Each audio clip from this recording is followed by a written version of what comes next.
அனைவருக்கும் வணக்கம். சற்று முன் வெளியான முக்கிய அறிவிப்பின்படி குடும்பத் தலைவிகள் அனைவரும் பயன்பெறும் வகையில் அவர்கள் எதிர்பார்த்து கொண்டிருக்கும் மகளிர் உரிமை தொகை திட்டத்தின் கீழ் ரூபாய் 2500 வழங்குவது குறித்து முக்கியமான மகிழ்ச்சியான அறிவுகள் வெளியாகியுள்ளன. இதுல என்னென்ன அறிவுகள் வெளியாகியுள்ளன என்பதை பற்றி விரிவாகத்தான் நம்ம வீடியோல பார்க்க போறோம். வீடியோ முடிஞ்ச அளவுக்கு ஸ்கிப் பண்ணாம பாருங்க. வீடியோக்குள்ள போறதுக்கு முன்னாடி இந்த வீடியோ லைக் பண்ண பிடிச்சுக்கோங்க. உங்களுக்கு மத்திய மாநில அரசின் சலுகைகளை உடனுக்குடன் துல்லியமாக தெரிஞ்சு கொண்டோம்னா இந்த சேனலை சப்ஸ்கிரைப் பண்ணிக்கோங்க. வாங்க வீடியோக்குள்ள போகலாம். தமிழ்நாட்டில் அனைத்து குடும்ப தலைவிகளுக்கும் மாதம் ரூபாய் 2500 உரிமை தொகை வழங்கப்படும் என தாவேக அரசு கொடுத்த தேர்தல் வாக்குறுதி தொடர்பாக அனைத்து பெண்களுக்கும் முக்கியமான மகிழ்ச்சி தரும் செய்திகள் வெளியாகியுள்ளன. கடந்த திமுக ஆட்சியில் தமிழகத்தில் பெண்களுக்கு மாதந்தோறும் கலைஞர் உரிமை தொகை திட்டத்தின் கீழ் ரூபாய் 1000 உதவித்தொகை வழங்கப்பட்டு வந்தது.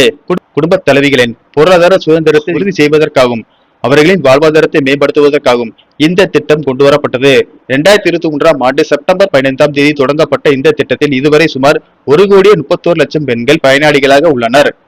இந்நிலையில் தாவேக சார்பில் மாதம் ரூபாய் 2500 வழங்கப்படும் என்று தேர்தல் அறிக்கையில் கூறப்பட்டது. அதாவது 60 வயது வரை உள்ள அனைத்து மகளிருக்கும் 2500 ரூபாய் வழங்கப்படும் என்றும், அதே போல 60 வயதுக்கும் மேற்பட்ட பெண்களுக்கு முதியோர் உதவித்தொகை திட்டத்தின் கீழ் மாதம் ரூபாய் 3000 வழங்கப்படும் என்று அறிவிக்கப்பட்டது. ஆனால் தற்போது வரை மாதம் ரூபாய் 1000 மட்டுமே வழங்கப்பட்டு வருகிறது. ஆனால் விஜய் தேர்தல் வாக்குறுதியாக அறிவித்த பெண்களுக்கான 2500 ரூபாய் மகளிர் உரிமை தொகை எப்போது வழங்கப்படும் என பொதுமக்களும் எதிர்கட்சியினரும் தொடர்ந்து கேள்வி எழுப்பி வரும் நிலையில் முக்கிய தகவல்கள் வெளியாகியுள்ளன. இது குறித்து அமைச்சர் ரமேஷ் தற்போது முக்கிய அறிவிப்பை வெளியிட்டுள்ளார். இது குறித்து அவர் கூறுகையில், மகளிர் உரிமை தொகைக்காக நிறைய பேர் மனு கொடுக்கின்றனர். இதனை அனைத்தையும் நாங்கள் பரிசீலித்து வருகிறோம். தமிழ்நாடு முதலமைச்சர் குடும்ப தலைவிகளுக்கு மாதம் ரூபாய் 2500 கொடுப்பதை தேர்தல் வாக்குறுதியாக கொடுத்திருந்தார். அந்த திட்டத்தை முதலமைச்சர் கையெழுத்திட்டு தொடங்கும் போது நிச்சயம் உங்களின் அனைத்து பெயர்களும் இந்த திட்டத்தில் இடம்பெறும்.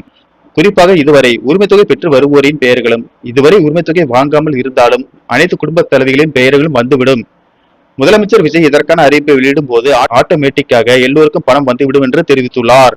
மேலும் இது குறித்து மின்சாரத்துறை அமைச்சர் நிர்மல்குமார் கூறுகையில், மகளிர் உரிமை தொகை திட்டத்தில் குடும்ப தலைவிகளுக்கு மாதந்தோறும் ரூபாய் 1000 வங்கி கணக்கில் செலுத்தப்பட்டு வருகிறது. தற்போது இந்த திட்டத்தில் விடுபட்ட தகுதியுள்ள நபர்களை சேர்ப்பதற்கான பணிகளும் பெறப்பட்ட விண்ணப்பங்களை மறுபரிசீலனை செய்யும் நடவடிக்கைகளும் தொடர்ந்து நடைபெற்று வருகின்றன.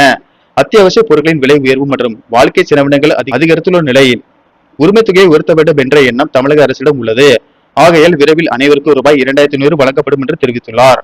எனவே அடுத்த மாதம் முதல் உயர்த்தப்பட்ட உரிமை தொகை அனைவரின் வங்கி கணக்கில் வரவு வைக்கப்படும் என்று தெரிகிறது. அமைச்சர்களின் இந்த அறிவிப்பால் குடும்ப பெண்களிடையே மகிழ்ச்சியை ஏற்படுத்தியுள்ளது. நன்றி, வணக்கம்.